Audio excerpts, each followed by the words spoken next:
When I was working in my live session on Saturday morning, I noticed something that I want to do just a little bit more experimenting on using these Daler Rowney FW inks. A lot of us got these on sale at Hobby Lobby. I know I sure have been enjoying using mine.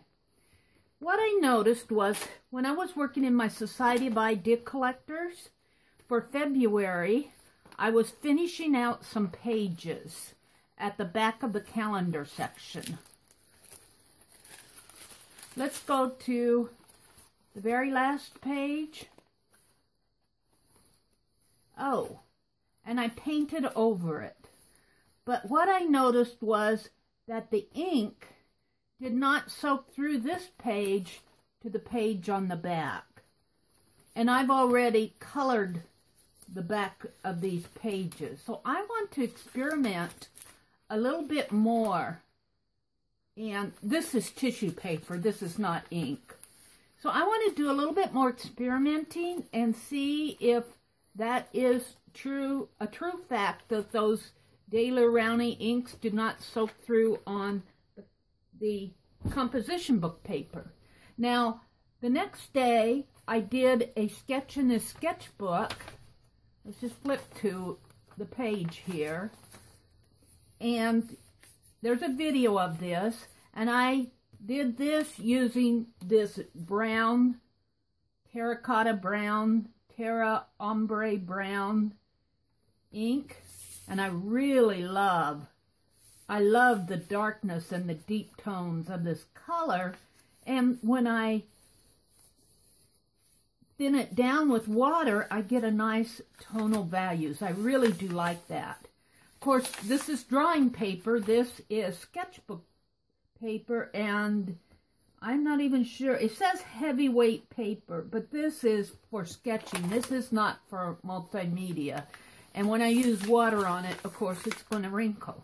Now, I did notice on this, and maybe you can see it. I'm not sure how much you can see, but there is some brown soaking through here. Now, that may be where I applied a lot of water. It seems like in her hair, on her face section there. So, not so much in here, which kind of surprises me. It's dark brown here, but you do not see a dark brown in there. So that was on my sketch. So I wiped off what was left on my, I used a piece of wax paper as a palette. And when I was done, I did not want to waste the ink, so I just wiped it off on the page. And when you flip it, you do see some of that coming through. Not a lot, but enough to give the back of the page a tonal value in there, which is not a bad thing, but just be aware that if you didn't want any marking on the back of the page, that it might happen anyway. But here again, that ink is wet, and this is not, it says it's a heavyweight paper, but this paper is not for multimedia, it's for sketching, and it warps pretty bad. But I like it. I like to work in it. The warping doesn't bother me at all. So, what I want to do today, I have some plain copybook paper. I have 2 sheets of plain copybook paper, and I have some composition book paper, such as what I used in my Society of Idea Collectors. I'm going to tear out a piece of this drawing paper. We'll just tear it out for my experiment. And I'm also going to use one of these pages out of my Tales of Fantasy book pages here. Let's find one that's a good one to use. Here. And this, of course, is a book paper from an old book. You can see it's starting to yellow. But I would imagine that this would soak through pretty fast. I don't think that this... I could be wrong. We're going to test it on here. We're going to test it with these different types of paper. I'm going to use a flat brush, and I'm going to do some different types of tests. You use a wax paper as a palette. I have red, green, orange, brown. This is a pearlescent blue and a violet.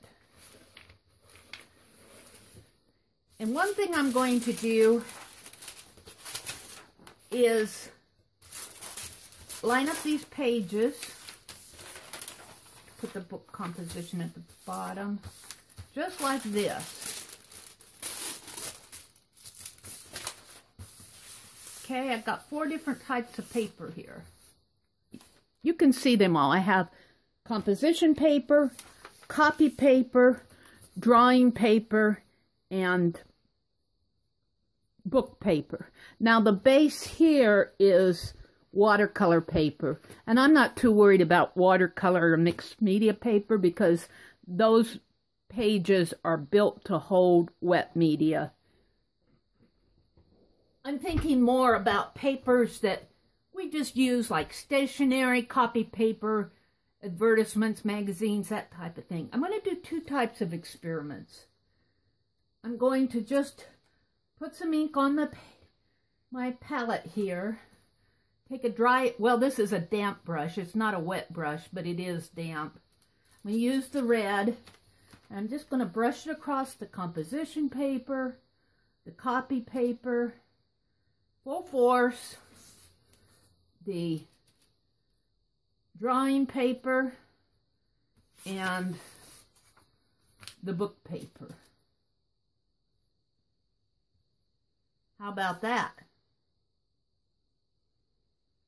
My brush still has red on it, so I'm going to take some water and just wet my brush. Maybe just put some water here on the wax paper palette.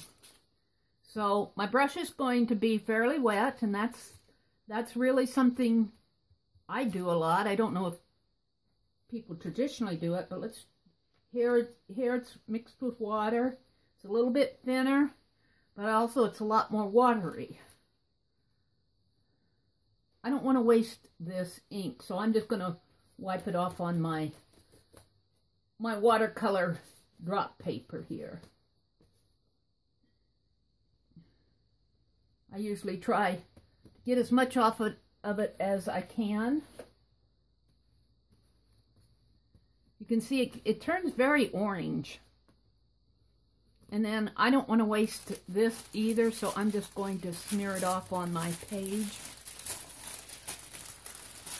I find that this makes, eventually when I use this watercolor paper, it makes for a nice background. Now before I flip this over,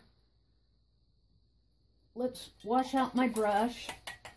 I'm going to dry it as much as I can. It will still be damp, and it may still have some red ink in it, but that's okay. So it's about the same. It's not wet, but it's just damp.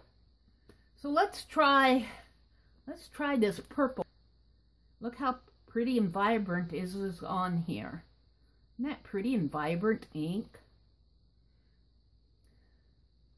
Let's take the purple, and instead of putting it on my palette, let's put it on the page. Let's just squeeze it from the dropper right onto the page if I can.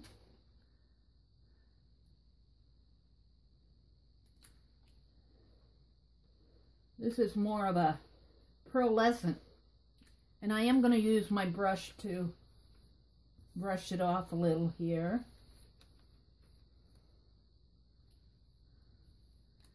This dropper is not, it looks like it's plugged up a little.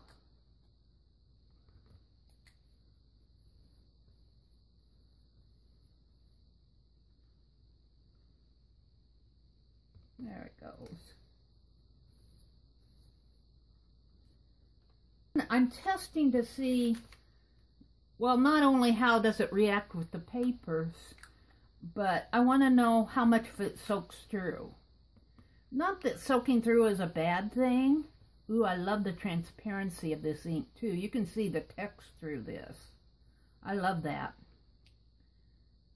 Especially on a text page if you're playing with your text. Now let's just get what we can of this off. Got a few drops there. It's not a big deal. This is just experimenting. Still got some orange in there, some reds in there. Okay, let's try. We did the red and the violet. Let's try that brown, that dark brown. That was such a pretty brown. And I think that I'm going to drop it directly on the page too. I think I might have more luck with this. Look at that. Brown. Let's wipe it across. Ooh, look at that. Do the same thing on the copy paper. Look how dark. I got enough on there just from a squirt that I can go with it. Probably the other two pages. I'm losing a little of it here, but look how beautiful that brown is. That is one rich brown. And it dries pretty fast. Look, this red is already, that red up there is already dry. I like that about it too. Vibrant colors. I've still got a lot on my brush. You don't need much. You do not need much ink, especially if you're just sketching with this, painting or drawing. All right, let's do one more test. Let's do it with the green. Let's just drop some green. Again, I'm just dropping it on with the dropper. Across the composition page. Now I did not drop it here. I dropped it there, so it's pretty wet on this composition book page. So if it soaked through, it wouldn't surprise me. These I am just using what's on my brush to paint it off.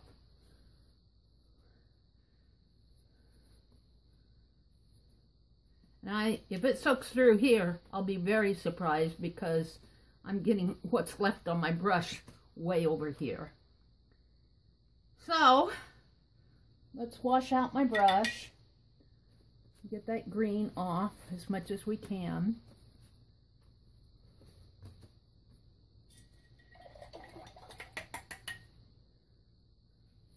Now, it's still wet in spots. Let's dry it.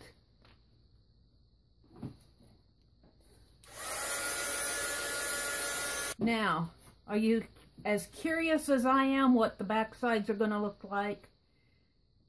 Well, let's check. Let's see what's happening. Let's start with this. Look, no soak through at all on this. Now, I will say that brown was from this brown. So this was very much a watered down brown.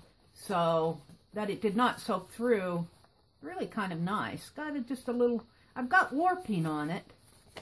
But wow, do I love that I can use these inks on this type of paper and have it not soak through. Let's look at the textbook page. Look at that. You could come in here and paint over an old textbook page, still have the text show through. You could illustrate some of this and turn the page and still have a nice page on the back. How fun is that? Here's my copy paper. I did have a little bit more of a wet brown here. I put this ink on with the dropper, so it went on fairly dark and wet. The reds I put on my palette, my wax paper palette, and swiped it over. But still, look, no bleed through. You could use these inks with Bible journaling, art journaling, Bible art journaling, very easily. It might warp your pages, but that will happen with any wet media. But you aren't going to have that bleed through that you have using an alcohol type pen. Isn't that beautiful? Here's the composition paper. Now look at that. I'm seeing some bleed through. Now that surprises me, but not too much, because this is where I really laid it on thick here. But this is the page where, well, I've seen a little bleed through, but when I was working on it, I didn't see any bleed through. I've seen bleed through of the greens here, especially down here where it's gloppy and wet there. So it doesn't surprise me too much, but kind of in a way, because using the composition book paper was what led me to this experiment in the first place. And it actually performed the worst. But it's not bad. I mean, you could still write on this page. You could still do work on this page fairly much. And even here where I can tell that's still wet. See, look. It's wet just as I closed it. So those are wet drops, but you can tell it's wet because I brushed it off on the facing page. I'm very happy with these inks. I love the vibrancy. I do think, now, I have not tried on a Bible art journaling page. Bibles traditionally have really thin pages. Some of them have natural book pages, but if you're working in an older Bible, you'll probably have a thinner dictionary type page, so you may want to be careful. You may want to pick it up with your brush and put it on like I did here. Copy paper is a pretty thin paper. This drawing paper, I would think, would be a very absorbent paper. But still, look at that. I'm very happy with that. I think I'll try maybe to do some work with these inks in Bible art journaling. But so far, I'm happy with what's going on here. I think the reason these inks are performing the way they are with not soaking through to the end is they are acrylic-based inks. Some of them are pearlescent. This purple is pearlescent, means that you get a little metallic-y shine there. But they are acrylic inks. And just as acrylic paint probably would not soak through, your acrylic inks are not going to soak through as bad. So I'm very happy. I'm very happy with these tests. I'm happy with what I found out. So thank you for watching, and I will see you on the next page.